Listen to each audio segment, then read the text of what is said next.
வணக்கம் my dear zone mates, welcome to Shafi Zone. நான் உங்க ஷஃபி அண்ட் இன்னைக்கு நம்ம பார்க்க போறது சீரியல் கொடுமைகள். என் தங்கச்சி புஷ்பலதா. என்னடா நடக்குது? எப்படா?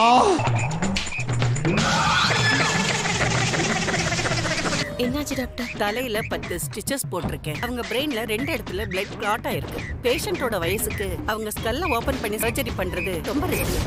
என்னையா சொல்றீங்க? இருங்க. எனக்கு கொண்டு வணங்கலங்க. இப்ப கூட பண்ண முடியாத ஒரு விஷயத்தை நான் அங்க பார்த்தேன். வாமா மின்னல். மோகன், நீ வந்துட்டியா? வந்துட்டேன். வழக்கம் போல தான் எக்கச்சக்கமான சீரியல் கண்டென்ட்லாம் மாட்டி இருக்கு. ஒன்னொன்னா எடுத்து வரிசையா பிரிச்சு பார்த்துருமா? ரொம்ப பிரமாதம்ப்பா, ரொம்ப பிரமாதம்.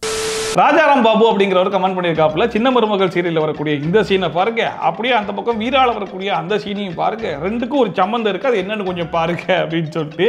இது சரியான சம்பவம், வாங்க என்னன்னு சொல்றேன். வேண்டாம், என்ன தடுக்காதீங்க. உண்மையை சொல்ல வேண்டிய நேரம் வந்துருச்சு.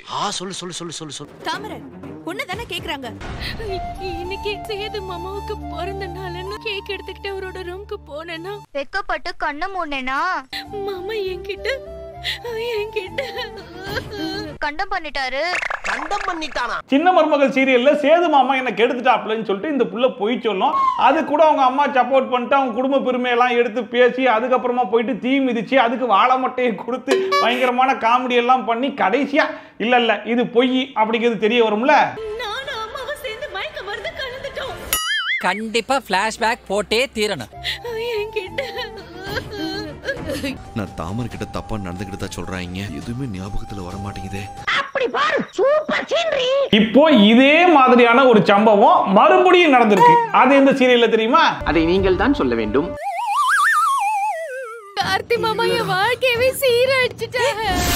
கலையோக்கலன்னு கலைச்சிட்டாரு. நான் சத்தியமா எந்த தப்பும் பண்ணலடா. அங்க என்ன நடந்துச்சுன்னு எனக்கு தெரியாது. எப்படி அதே மாதிரி சம்பவமாவே இருக்குதுல்ல. என்ன அங்க சேது மாமா, இங்க கார்த்தி மாமா, அப்படித்தான் டிஃபரன்ஸ். மற்றபடி சம்பவம் நடந்த இடத்துக்கு சம்பந்தப்பட்டவன் சம்பந்தமே இல்லாம எப்படி வந்தான்ற வரைக்கும் எல்லாமே சேமா தான் இருக்குது. அதேதான். நீங்க போங்க. இப்படி எல்லாமே சேமா இருக்கிறது பிரச்சனை கிடையாது. ஆனா 2 சீரியல்ல வரக்கூடிய அந்த பொண்ணு இருக்கு பாத்தீங்களா, அதுவுமே சேமா இருக்கிறது தான் இங்க பிரச்சனை.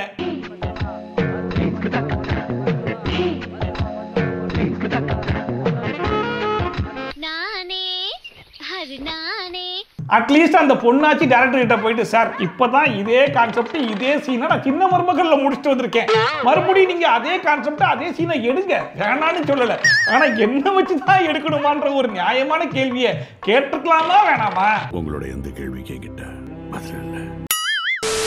அடுத்த சுப்பிரமணியன் அப்படிங்கிறவர் கமெண்ட் பண்ணியிருக்காப்புல, ப்ரோ மாரி சீரியல்ல இந்த ரேட்ல இந்த எபிசோட்ல போய் பாருங்க, அவங்க ரொம்ப நாளா மறந்து போன ஒரு பொருளை மறுபடியும் கையில எடுத்துட்டாங்க, கொஞ்சம் என்னன்னு பாருங்க அப்படின்னு சொல்லிட்டு. அது என்ன பொருள் என்ன சம்பவம்னு உங்களுக்கு தெரியுமா? ஆயுதம். புஷ்பாவை நம்பி ஏமாந்தவன் சொல்றேன் சார். அந்த புஷ்பா ரொம்ப மோசமானவன் சார். ஒரு சீன்ல ட்விஸ்ட் இருக்கலாம், ஆனா ட்விஸ்ட்ல ஒரு சீன் இருந்தா எப்படி இருக்குமோ அப்படி எடுத்துருக்காங்க இந்த சீனை. அது என்ன ஏதுங்கிறத நானே சொல்றேன், வாங்க. யார் இவரு? நம்ம 2 பேரும் ராஜபாளையம் ரெஜிஸ்டர் ஆபீஸ்ல ரெஜிஸ்டர் கல்யாணம் பண்ணிக்கல. வில்லிக்கு கல்யாணம் யாரு கூட? ஹீரோ கூட. சோ வில்லியும் ஹீரோவும் சேர்ந்தா கரெக்டா இருக்குமா? கரெக்டா இருக்காது. சோ ஹீரோயின் என்ன பண்றாங்க, வில்லியை வில்லின்னு ப்ரூவ் பண்றதுக்காக வில்லி இதுக்கு முன்னாடி ஒரு பையனை ஏமாத்தி கல்யாணம் பண்ணி ரிஜிஸ்டர் மேரேஜும் பண்ணி வச்சிருக்காங்க. அதை கண்டுபிடிச்சு அந்த பையனையும் ரிஜிஸ்டர் மேரேஜ் பண்ண சர்டிபிகேட்டையும் சேர்த்தே கொண்டு வந்து இங்க பாடுறா ஹீரோ இவன் ஒரு வில்லிடா அப்படிங்கிற மாதிரி சொல்லியும் ஹீரோ நம்பல. ஏன் தெரியுமா? அங்க ஒரு ட்விஸ்ட். ராஜபாளையத்துல ரெஜிஸ்டர் மேரேஜ் பண்ணது நான் இல்ல சூர்யா, என்னோட தங்கச்சி. தங்கச்சியா? ஆமா, நாங்க 2 பேரும் ட்வின்ஸ், ஒரே மாதிரி இருப்போம். அதனால வர குழப்பம் தான் இவ்வளவும். சீன் நல்லா இருக்குது, பட் ரொம்ப பழசா இருக்குதேடா. இப்போ இவளோட தங்கச்சி இங்க வரணும். எப்படி அந்த பையனை ஏமாத்தி கல்யாணம் பண்ண புஷ்பா இந்த புஷ்பா இல்லையாமா, இவங்களுக்கு ஒரு ட்வின் இருக்காங்களாமா, அவங்க பேர் புஷ்பலதாமா, அவங்க தான் அவனுடைய ஒரிஜினல் பொண்டாட்டின்ற மாதிரி அடிச்சு விட்டாங்க. சரி ரைட்டு, இப்போ அந்த புள்ளைய உடனே மண்டபத்துக்கு வர சொல்லு அப்படின்னு சொல்லி கேட்டா, அவங்க எங்க இருக்கா, அவ வெளியூர்ல வெளிநாட்டுல இருக்கா அப்படிங்கிற மாதிரி சொல்லி சமாளிப்பாங்கன்னு சொல்லி பார்த்தா அங்க ஒரு ட்விஸ்ட். என்னடா சொல்ற?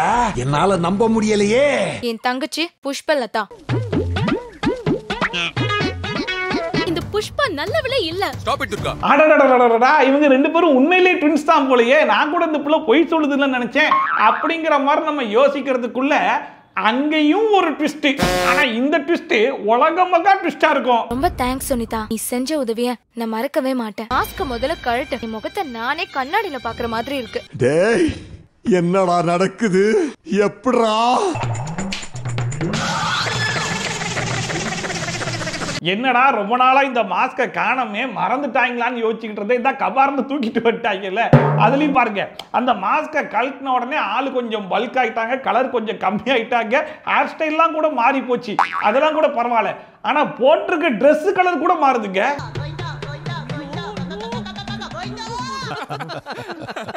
ஆமா, இந்த மாதிரி எல்லாம் நடக்குற நீ எப்படி கெஸ் பண்ண? என் விஷயத்துல இந்த துர்காவோட முகத்துல பல தடவை கரிய பூசிட்டேன். அதுலயும் நம்ம வில்லியோடைய தொலைநோக்கு பார்வையை உண்மையிலேயே பாராட்டி ஆகணுங்க. கல்யாண டைம்ல இந்த மாதிரி ஒருத்தரை கூட்டு வருவாங்க, மேரேஜ் சர்டிபிகேட்டோட வருவாங்க. அதெல்லாம் நம்மளுடைய ட்வின் சிஸ்டர் ஆல்ரெடி ரெடி பண்ணி வைக்கணும்னு சொல்லி யோசிச்சாங்க பாருங்க. எல்லாம் தொலைநோக்கு பார்வையோட போகணும்டா. அது ஒரு பக்கம் காமெடினா, இன்னொரு பக்கம் என் பேரு புஷ்பா, என் ட்வின் சிஸ்டருடைய பேரு புஷ்பலதாவா. எப்படி ஆல்ரெடி ரெண்டு பேரும் ட்வின்ஸ், இதுல பேரும் ஒரே மாதிரி வச்சு விட்டுருக்காங்கன்னு சொல்லி அது அங்க இருக்கிற எல்லாரும் நம்புறாங்களாமா. என் தங்கச்சி புஷ்பலதா. அடுத்த கிருஷ்ணபிரியா அன்முநாதன் அப்படிங்கிறவங்க என்னோட இன்ஸ்டாகிராமுக்கு மெசேஜ் அனுப்பிச்சிருந்தாங்க. ஹாய் ப்ரோ, ஐயனார் துணை அப்படிங்கிற சீரியல்ல இந்த ரேட்ல இந்த எபிசோட்ல போய் பாருங்க, பஸ் ஸ்டாண்ட்ல வச்சு ஒரு சிறப்பான சம்பவத்தை பண்ணிருக்காங்க அப்படின்னு சொல்லிட்டு இதை எப்படி இவ்வளவு உன்னிப்பா கவனிச்சு பார்த்து நம்மளுக்கு அமைச்சாங்கன்றது எனக்கே ஆச்சரியமா தான் இருந்துச்சு. வாங்க என்னன்னு சொல்றேன். நல்லா இருக்கு நீ திருவண்ணாமலை. இப்போ இவங்க ரெண்டு பேரும் திருவண்ணாமலையில வந்து இறங்கிட்டாங்க அப்படிங்கிறத ரெஜிஸ்டர் பண்றதுக்காக சொல்லப்பட்ட டைலாக் தான் இந்த டைலாக். பட் இவங்க உண்மையிலேயே திருவண்ணாமலையில தான் வந்து இறங்கியிருக்காங்களா அப்படின்னு சொல்லி கேட்டீங்கன்னா, நம்ம எடிட்டர் ஃப்ரீயா எந்த ஒரு பிராண்டுக்கும் ப்ரொமோஷன் பண்ணிடக்கூடாது அப்படிங்கிற ஒரு நல்ல எண்ணத்துல இருக்கிற எல்லா பிராண்ட் நேமையும் மாஞ்சி மாஞ்சி பிளர் பண்ணிருக்காப்ல. நல்ல விஷயம் தான், இல்லன்னு சொல்லல.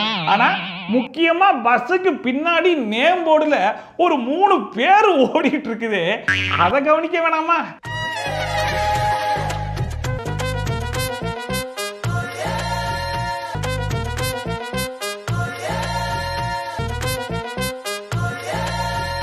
என்னடா இது? எப்படி திருவண்ணாமலை பஸ் ஸ்டாண்ட்லயே போய் இறங்கினாலும் அங்கேயும் நம்ம ஊர் பஸ் தான் இருக்குது. அந்த நேம் போர்டை கொஞ்சம் நல்லா உத்து பாருங்க. தாம்பரம், பல்லாவரம், வண்டலூராம்ல. நம்ம ஊர் பஸ் எதுவும் வழி மாறி திருவண்ணாமலைக்கு போயிருச்சா, இல்ல திருவண்ணாமலையில உண்மையிலேயே தாம்பரம், பல்லாவரம், வண்டலூர்லாம் இருக்குதான்னு தான் தெரியல.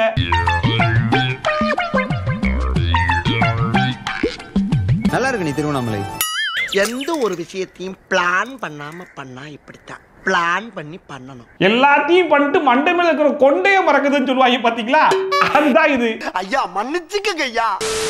அடுத்த ஸ்ரீனிவாசன் அப்படிங்கிறவர் என்னோட இன்ஸ்டாகிராமுக்கு மெசேஜ் அனுப்பிச்சிருந்தாப்புல, சின்ன மருமகள் சீரியல்ல இந்த ரேட்ல இந்த எபிசோட்ல போய் பாருங்க, அந்த பிரெக்னன்சியை வச்சு என்னென்ன காமெடி பண்றாங்க அப்படின்னு சொல்லிட்டு. ஒரு பிரெக்னன்சியை உருவாக்கி வச்சுட்டு நீங்க பண்ற அலப்புற இருக்கே. செத்த நேரம் மரம் வரப்போம். தேங்க்யூ. இப்போ உங்களுக்கு எத்தனாவது மாசம்? 4 மாசம். இப்போ இது உனக்கு 5வது மாசம்டி. மத்த சீரியல்லையாச்சு உண்மையிலேயே பிரெக்னன்ட் ஆக்கிட்டு தான் அநியாயம் பண்ணுவாங்க. ஆனா இங்க பொய்யா மாசமாக்குறது மட்டும் இல்லாம மாசம் மாசம் அந்த புள்ளியோடைய மாசத்தை மாத்திக்கிட்டே இருக்காங்க. எனக்கு ரொம்ப டயர்ட் ஆயிடுச்சு, நான் போய் கொஞ்சம் காபி சாப்பிட்டு வரேன். ஸ்டார்டிங்ல கொடைக்கானலுக்கு போயிருக்கும் போது இவனுங்களே தான் 4 மாசம் முடிஞ்சு 5 மாசம் ஸ்டார்ட் ஆகுதுன்னு சொன்னாங்க. உங்க மருமக எத்தனை மாசம் முழுகாம இருக்கா? 4 மாசம் முடிஞ்சு 5வது மாசமா? அப்புறமா திடீர்னு போன மாசம் பார்த்தா இல்ல 4 மாசம் முடிஞ்சு 5 மாசம்லாம் கிடையாது, நாங்க 3வது மாசத்துக்கு வந்துட்டோம், இப்பதான் 3வது மாசத்துடைய ஸ்கேனை எடுக்க போறோம் அப்படின்னு சொன்னாங்க. முகத்தை பார்த்தா ஏதோ பதட்டமா இருக்க மாதிரி தெரியுதே. அது 3ஆம் மாசம் ஸ்கேன் பண்றதுல ஒரு பதட்டம் இருக்கும்ல. புறப்படலாமா? சரி ரைட்டா, நீங்க ஸ்டார்டிங்ல சொன்னது கூட மறந்துடுறோம்டா. போன மாசம் 3வது மாசம் ஸ்கேன் முடிச்சிருக்கீங்கன்னா இப்ப 4வது மாசம் படான்னு சொல்லி கேட்டா 4வது மாசத்தை மறந்துருக்க, நம்ம டைரக்டா மறுபடியும் 5வது மாசத்துக்கே வந்துடலாம் அப்படின்னு சொல்லிட்டு மறுபடியும் 5வது மாசத்துக்கு போயிட்டாங்க. இப்போ உங்களுக்கு எத்தனாவது மாசம்? 4 மாசம். இப்போ இது உனக்கு 5வது மாசம்டி. பட் இதுல ஒரு நல்ல விஷயம் என்ன அப்படின்னு சொல்லி பாத்தீங்கன்னா, நம்ம நாக்க புடுங்குற மாதிரி கேட்க வேண்டிய கேள்வியை அந்த சீரியல்லயே ஒரு புள்ள வந்து அந்த கேள்வியை கேக்குது. நீங்க 5 மாசம்னு சொல்றீங்க, ஆனா உங்களை பார்த்தா கர்ப்பமா இருக்கிற பொண்ணு மாதிரி தெரியலையே. 5 மாசம்னா கொஞ்சமாவது வயிறு வளர்ந்துருக்கணும்ல, நான் அன்னைக்கு வயிறு வளர்ந்த மாதிரியே தெரியலையே. எவ்வளவு பெரிய பிளான கண்டுபிடிச்சா பாத்தியா? ஆனா இதுல காமெடி என்னன்னா, இந்த புள்ள காமெடியா கேட்ட கேள்வியா அங்க இருக்கிற ஒரு பயப்புலையும் சீரியஸா இவ்வளவு நாள் கேட்கல. அது கூட பரவாயில்ல, கூடவே நம்ம தமிழுக்கு புருஷனா வேலை செய்கிற சேது கூட இவ்வளவு நாள் கேட்கல. ஆனா இந்த காமெடி கேள்விக்கு நீங்க சொல்லக்கூடிய சீரியஸான பதில் என்ன தெரியுமா? சும்மா விளையாட்டுக்கு கேட்டப்பா. சரி, இதுக்காக விளையாட்டு கூட இப்படி எல்லாம் கேட்க கூடாது, சரியா? எப்படி லாஜிக் எங்கேயும் இடிக்க கூடாது அப்படிங்கிறதுக்காக கேள்வியை அவங்களே கேட்டு அதுக்கான பதிலையும் அவங்களே கொடுத்துக்கிறாங்களா? ஆமாங்க, அவ்வளவுதாங்க மேட்ரு. புரிஞ்சுக்கிட்டாங்க வாசு. அடுத்ததா சுபா அப்படிங்கிறவங்க கமெண்ட் பண்ணியிருந்தாங்க. நம்ம லாஸ்ட் டைம் வந்து மருமகள் அப்படிங்கிற ஒரு சீரியல்ல கத்தி குத்து சீன் ஒன்று போட்டிருந்தோம்ல, அதை பார்த்துட்டு அப்ப நீங்க வீரா சீரியல் பார்க்கவே இல்லையா அப்படின்னு சொல்லி கேட்டாங்க. வீரா சீரியல் என்ன நடந்துச்சுன்னு சொல்லி பார்த்தா அது இதை விட பயங்கரமான சம்பவமா இருக்குது. இது அப்படி இது முறை இப்ப நீ தொர்ற.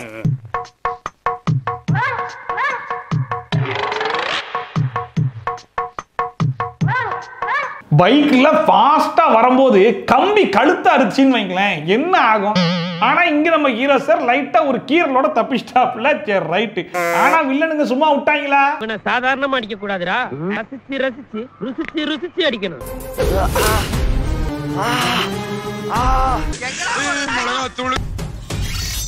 குத்து குத்துரா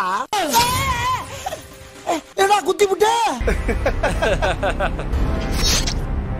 எப்படி வில்லனுங்கள்லாம் சேர்ந்து மூஞ்சில மிளகா பொடியை போட்டு கூடவே கொஞ்சம் எண்ணெய் கடுகெல்லாம் போட்டு தாளிச்சிருவாங்க போலன்னு சொல்லி பார்க்கும்போது அடுத்ததா கத்தி குத்துன்னு சொல்லி வயிற்றுல குத்தி விட்டுட்டு அவங்க பாட்டு கிளம்பிட்டாங்க. இப்ப ஹீரோ சார் என்ன பண்ணுவாருன்னு நினைக்கிறீங்க? அக்கடே சூடு. அக்கடையா?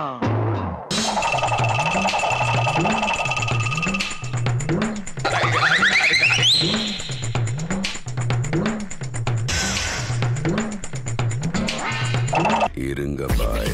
பக்கத்துல பெட்ரோல் பங்க் எங்கனா இருக்கு? இங்க 7-8 கிலோமீட்டர் போணும்பா. மழை வேற வருது, பாத்து போ தம்பி. நான் கூட பைக்ல பெட்ரோல் இல்ல, வெறும் 7 கிலோமீட்டர் தானே, நடந்தே போய் பெட்ரோலை வாங்கிட்டு வந்துடலாம்னு சொல்லி பெட்ரோலை வாங்கிட்டு வந்து பைக்ல ஊத்தி பைக் எடுத்துட்டு போவாரோன்னு எதிர்பார்த்தேன். ஆனா 7 14 ஆகுது. இந்த 14 கிலோமீட்டர் நடந்து நம்ம கோவிலுக்கே போயிடலாம்னு சொல்லி ஒரு நல்ல முடிவா எடுத்து வயிற்றுல கத்தி குத்தோட நடந்து கோவிலுக்கே போயிட்டாப்ல.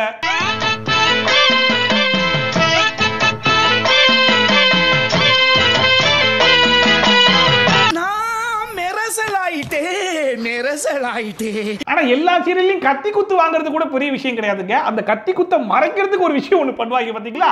தட் சேம் டெம்ப்ளேட் தான் இவங்களும் ஃபாலோ பண்ணிருக்காங்க. இந்த நேரத்துல நமக்கு இப்படி ஆச்சுன்னு தெரிஞ்சா இந்த சடங்கே நடக்காது. மூளைகளுக்கு வேலைகளை கொடுக்கணும். ஆனா இதெல்லாம் கூட பரவாயில்லைங்க, அடிபட்டு நெத்தியில கழுத்துல ரத்தம் வந்துகிட்டு இருக்கு, இதை எப்படி இவர் மறைக்க போறாருன்னு சொல்லி பார்த்தா அதுக்கு இவர் சொன்ன கதை என்ன தெரியுமா? இப்ப கிளியர் பண்ணிடுவோம். என்னடா ரத்தம்? என்னாச்சுடா? ஃப்ரெண்ட் ஒருத்தனுக்கு ஆக்சிடென்ட் ஆயிடுச்சு, அவனோட ரத்தம் தான், வேற ஒண்ணும் இல்ல. எப்படி ரொம்ப நல்லா இருக்கு. மருமகள் சீரியலாச்சு மனுஷன் நேரா ஹாஸ்பிட்டலுக்கு போயிட்டு அங்கேயிருந்து டிஸ்சார்ஜ் ஆகி நேரா வந்து சிம்பிள் ப்ராசஸ் பா, சந்தனம் பூவு அப்புறம் இந்த பன்னீர், நேரா தாலிக்கு போயிருவேன்னு சொல்லி தாலியை கட்டிட்டு மயக்கம் போட்டு விழுந்துருவாப்ல.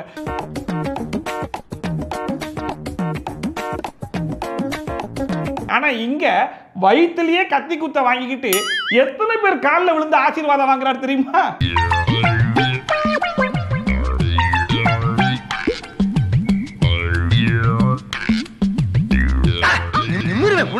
சரிப்பா, கால் இருக்கிற எல்லாரும் காலையும் நீ விழுந்து எந்திரிச்சிட்ட, இப்பயாச்சும் நான் வரலாமான்னு சொல்லி மயக்கம் கேட்டாலும் இன்னொரு 1/2 hour மட்டும் டைம் கொடுப்பா அப்படின்னு சொல்லிட்டு டைம் வாங்கி டிராவல் பண்றாப்ல. நீ அப்படியே 10 நிமிஷம் குங்குமத்தை மாங்கல்யத்துல வச்சு விடுங்க. ஆனா இந்த சீரியல்ல ஒரு விஷயம் மட்டும் நல்லா புரிஞ்சு போச்சுங்க, மனுஷனுக்கு இல்லாத அந்த இறக்க குணம் அந்த மயக்கத்துக்கு இருக்கு. ஒருத்தன் கத்தி குத்தே வாங்கியிருந்தாலும் அவன் 2 மணி நேரம் 3 மணி நேரம் ஆனாலும் சரி, எல்லா சம்பிரதாயத்தையும் பண்ணி முடிக்கிற வரைக்கும் வெயிட் பண்ணி கடைசியா தான் வந்து சேரும். தம்பி என்ன பண்ணலாம்? எந்திரிப்பா, எந்திரி.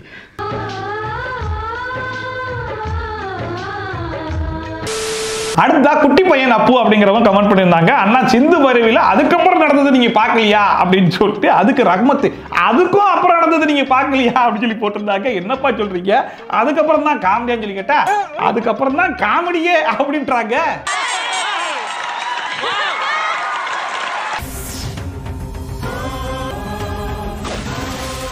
லாஸ்ட் எபிசோட்ல நம்ம என்ன பார்த்திருப்போம், இவங்க லைட்டா கையை உதறிட்டு போயிருப்பாங்க, அதுக்கே இவங்க கிணத்து மேல ஏறி உள்ள குதிச்சிருப்பாங்கல்ல, அது வரைக்கும் தான் பார்த்தோம். ஆனா அதுக்கப்புறமா தான் தெரியுது இவங்க போயிட்டு ஹெல்ப் ஹெல்ப் அப்படின்னு சொல்லி 4 பேரை கூப்பிட்டு பார்த்தாங்க. யாரும் வரலன்னு இந்த புள்ளையே உள்ள குதிச்சு அவங்க அத்தையை தூக்கிட்டு மேலேயே வந்துடுறாங்க.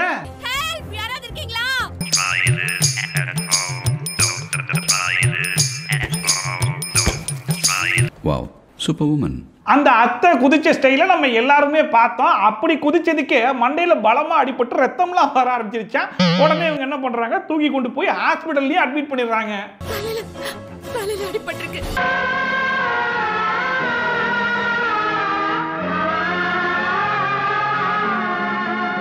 ஹெட்ல ப்ளீடிங் ஜாஸ்தியா இருக்கிறதுனால ஸ்டிச்சஸ் போடணும். அதனால ஆபரேஷன் தியேட்டருக்கு கொண்டு போறோம். இப்ப அத்தைக்கு பயங்கர சீரியஸ். மண்டையில 10 தையல் போடுற அளவுக்கு அடிபட்டிருக்கான்.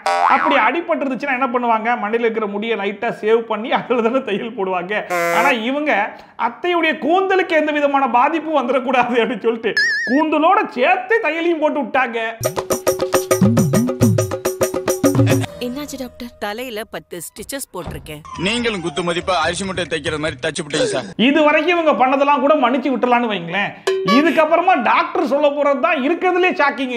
அன்னபூர்ணியோட எம்ஆர்ஐ ஸ்கேன் ரிப்போர்ட்ல அவங்க பிரெயின்ல 2 இடத்துல பிளட் கிளாட் ஆயிருக்கு. பேஷண்டோட வயசுக்கு அவங்க ஸ்கல்ல ஓபன் பண்ணி சர்ஜரி பண்றது ரொம்ப ரிஸ்க். அன்னபூர்ணிக்கு சர்ஜரி பண்ணாம இருக்கிறதே ரொம்ப நல்லது. ஒரு 3 மாசத்துக்கு டேப்லெட்ஸ் மட்டும் எடுத்துக்கிட்டு அவங்க சர்வை பண்ணிரலாம். என்னையா சொல்றீங்க? இருங்க. அதுக்கப்புறம் அவங்க உயிரோட இருக்கிறது நம்ம கையில இல்ல. எம்ஆர்ஐ ஸ்கேன் எடுத்து பார்த்ததுல இவங்களுக்கு உடனே ஸ்கல்ல ஓபன் பண்ணி ஒரு ஆபரேஷன் பண்ணணுமா. அப்படி பண்ணா உடனே போய் சேர்ந்துருவாங்க. அந்த ஆபரேஷன் பண்ணலன்னா ஒரு 3 மாசம் உயிரோட இருக்கிறதுக்கு வாய்ப்பு இருக்கு அப்படிங்கிற மாதிரி சொல்லியிருக்காங்க. அப்ப எவ்வளவு சீரியஸான ஒரு கண்டிஷன்ல அந்த பேஷண்ட் இருப்பாங்க. அப்படிப்பட்ட பேஷண்ட்டை மாத்திரை கொடுத்து வீட்டுக்கு கூட்டு போமா சொல்லி உடனே டிஸ்சார்ஜ் பண்ணிடுறாங்க.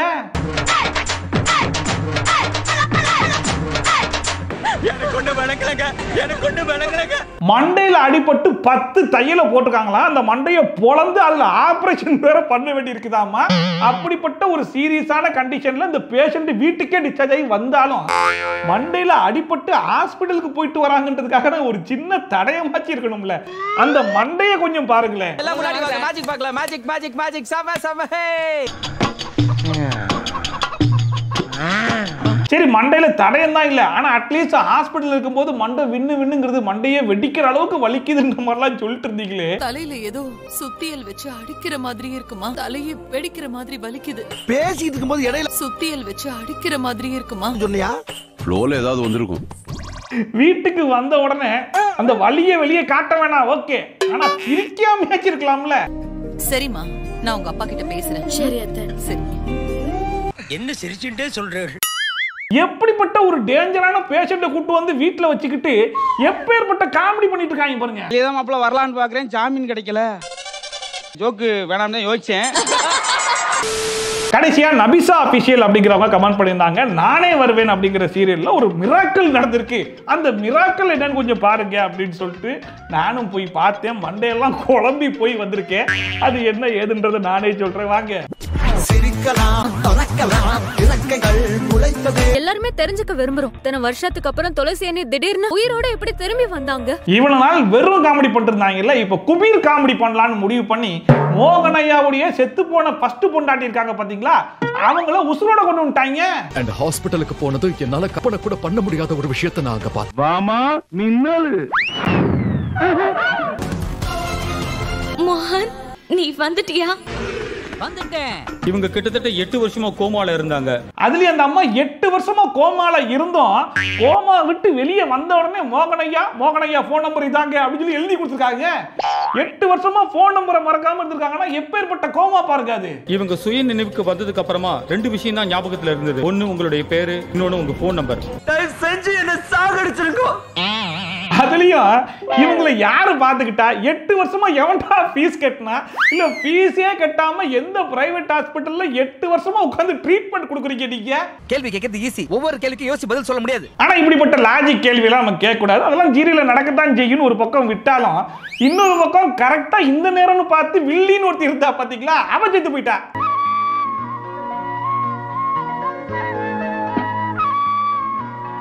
ஆனா அதுல இருக்கக்கூடிய ட்விஸ்ட் என்னன்னா அந்த வில்லியை கொன்னது யார் தெரியுமா? நம்ம மோகன் ஐயாவுடைய செத்து போன ஃபர்ஸ்ட் பொண்டாட்டியுடைய ஆவி. அட பாவின்னு கேட்க தோடுதா இல்லையா? உயிரோட வாழ்றதுக்கு எந்த தகுதியும் கிடையாது.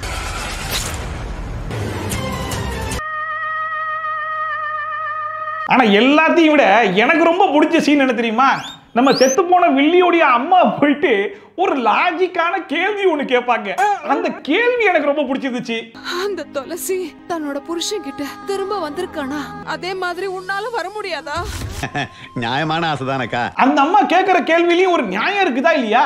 8 வருஷத்துக்கு முன்னாடி செத்து போன அவளே உயிரோட திரும்பி வரும்போது நீ இப்பதானமா ரீசெண்டா செத்து போயிருக்க, உன்னால முடியும், கமான் கமான் சொல்லி மோட்டிவேட் பண்ணி கூப்பிட்டு இருக்காங்க.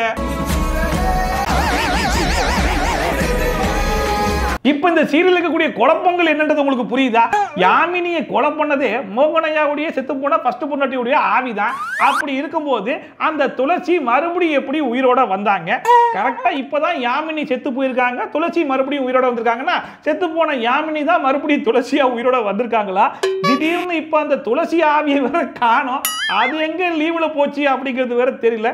இப்படிப்பட்ட பல குழப்பங்களோட தான் இந்த சீரியல் டிராவல் ஆயிட்டு இருக்கு. புரியுதா? இதையாட்டி சொல்ல மாட்டேன். சொல்ல மாட்டேன். நீங்க என்ன உங்க பொண்ணாவே நினைச்சுக்கோங்க. கடைசியா இந்த குழப்பத்துக்கெல்லாம் எப்படிப்பட்ட ஒரு குழப்பத்தோட இவங்க முடிக்க போறாங்க அப்படிங்கறத நம்ம பொறுத்திருந்து பார்ப்போம்.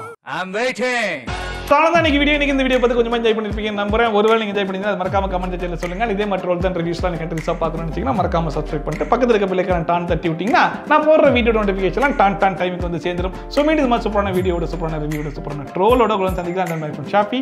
Tata bye bye and take care.